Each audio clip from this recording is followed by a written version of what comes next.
Hi, it's Arizona Travels with Lars Olson on my tour of the Ronson house. And I think you'll enjoy the footage of a well-preserved 19th century home in downtown Phoenix.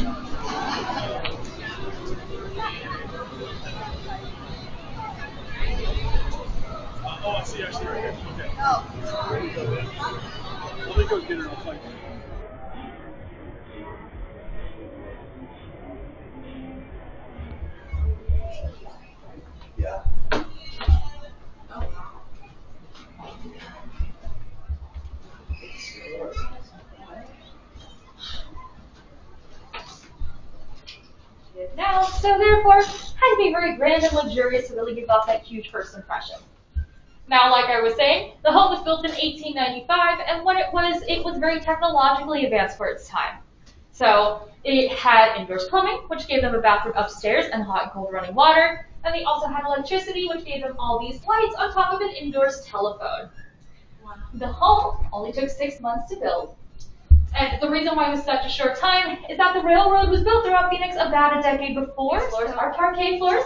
Typically with these, you would just glue them down with an adhesive and call it a day. But if you look real closely, you'll be able to see nails scattered throughout the floorboards. So whoever's doing the actual construction probably thought that was a safer bet. Here we have the formal parlor. This is where guests would have spent a majority of their time. So again, it had to be really fancy so they could really bask in the wealth of these families. We have an example of how the electricity used to work back then through the sliding fixture up here. That used to be both gas and electric here.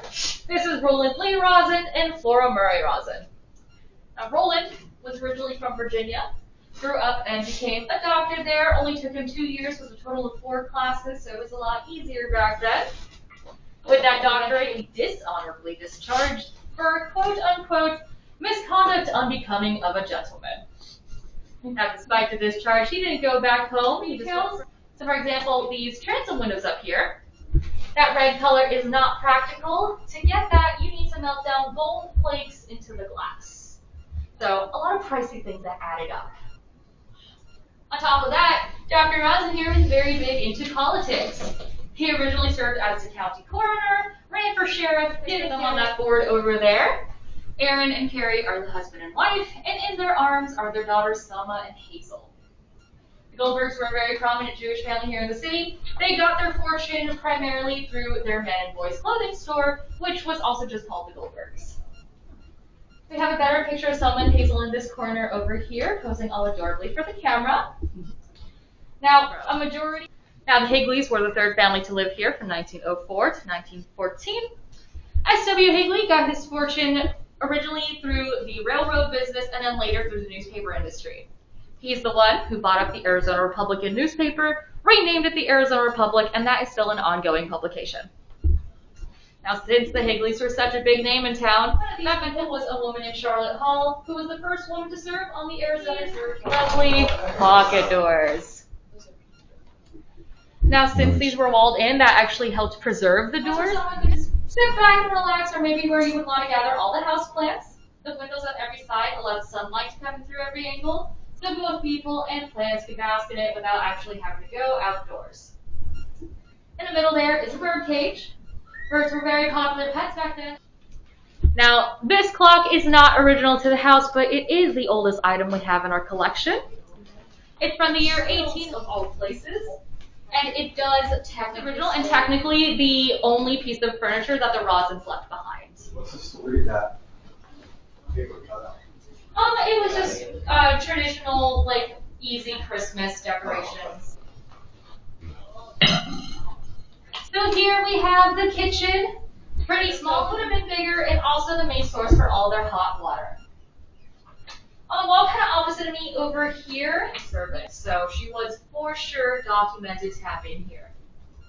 We're pretty sure the kitchen was her main space because for one, not too long after she graduated from the Phoenix Indian School she was forced to attend, she did eventually become assistant cook there for a little bit. And then later on in 1911, she actually won first place in a pie baking contest at silverware. They didn't like to keep a lot of food that you would need to store for a long time. Yeah. And those drawers down there are called possum drawers. They're rounded like that to prevent mice and rats from digging into the corners and getting into the food. going to be in this room over here. The carpet kind of just cuts off, so you're welcome to move it. Now the carpet kind of just cuts off for this room, so you guys are welcome to move it all the way.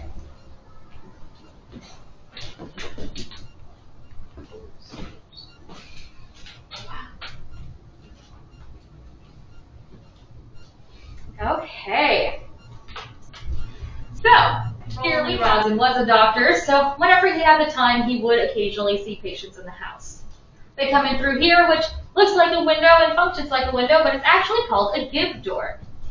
So that would slide open from the bottom up like a window and lock into place, and then there was a screen door separating it, so it was very space efficient. She just started getting popularized in the 1840s through dental practices, and until about the 1950s or 60s, ether was a very popular form of it. Not a lot of people like to use ether though, because apparently it smelled really bad. So instead, people opted for the scentless but way more dangerous alternative, which was chloroform. It opened up the Booker T. Washington Hospital in Phoenix, which was the first in the state to be open to people of all races, ethnicities, working class. So finally a step in the right direction. The final thing I like to point out while we're here, each flap opens up to a different layer of skin, muscle, bone. The lines throughout show different spots for surgical incisions, and it also has both male and female anatomy. So, super thorough.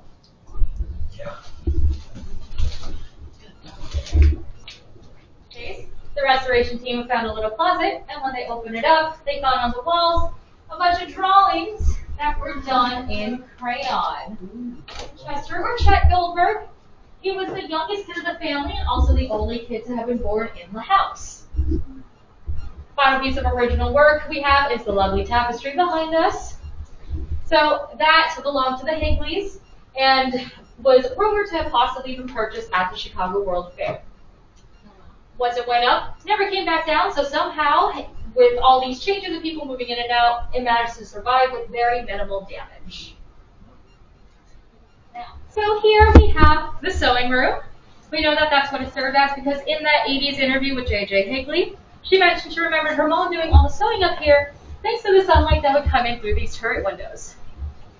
Draped over the chair here, that is a replica of the Women's Suffragette flag.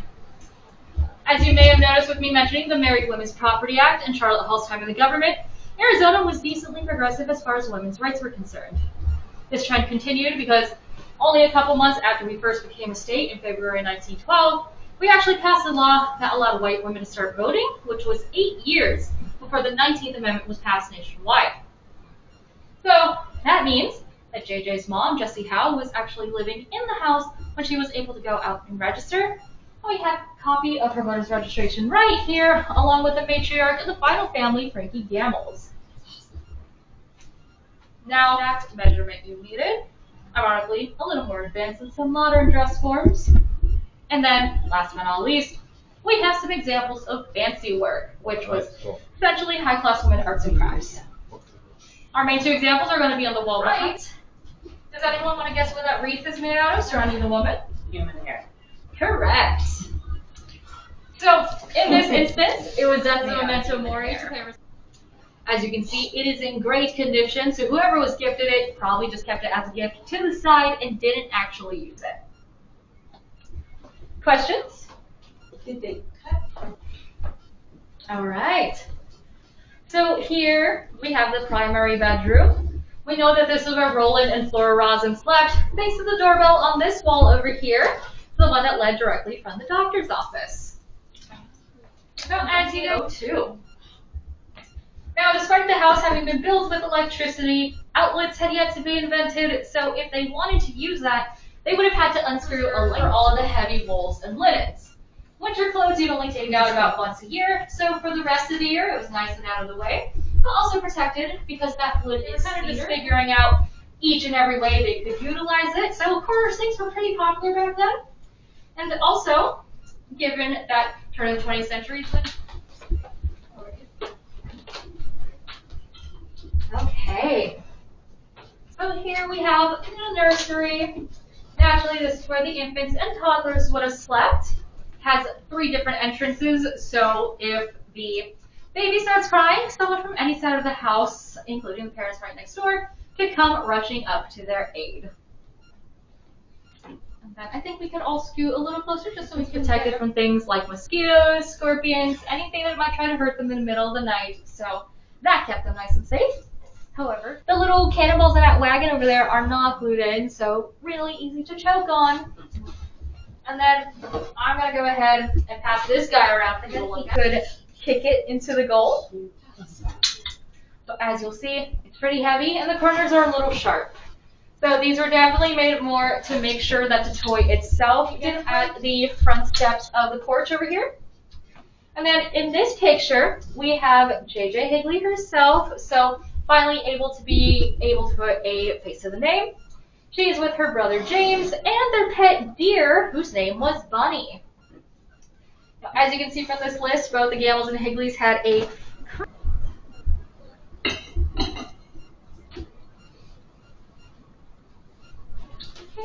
alcohol in these if you had one of them.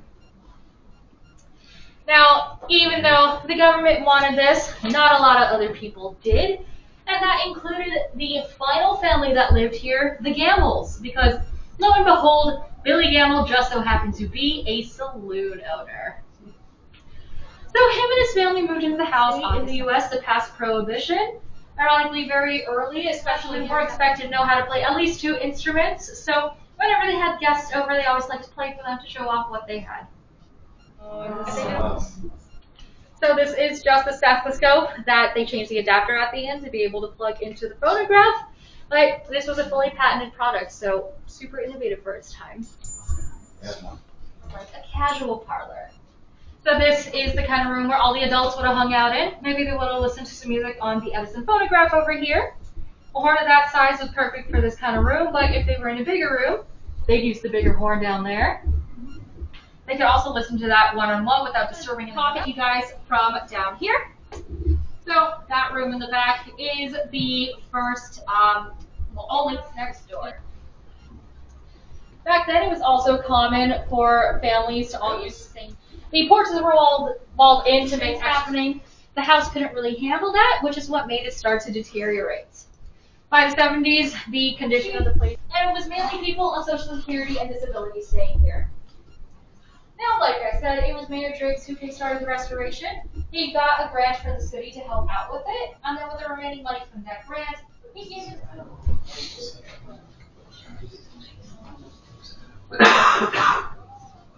A lot more stories and a touch basket of items you can actually pick up and look at for yourself. On the mantle here, we have heard of the rest of the downstairs, not as much, just because this was just for the family to hang out in. Now, this room is more of a self-guided one. You can look around the space. We have pictures from the restoration. Well, one day, JJ thought it would be a good idea to bring Bunny upstairs so she could play with him in her bedroom. Naturally, the parents caught her and were like, get the deer out of the house. But deer are one of those animals that can go upstairs okay, but downstairs not so easily. So allegedly, some of the scuff marks here are from a given that have probably got to like 120 up there. Probably worth that money. And this. I'm serious. Oh, this is this fireplace there? yeah. Crazy.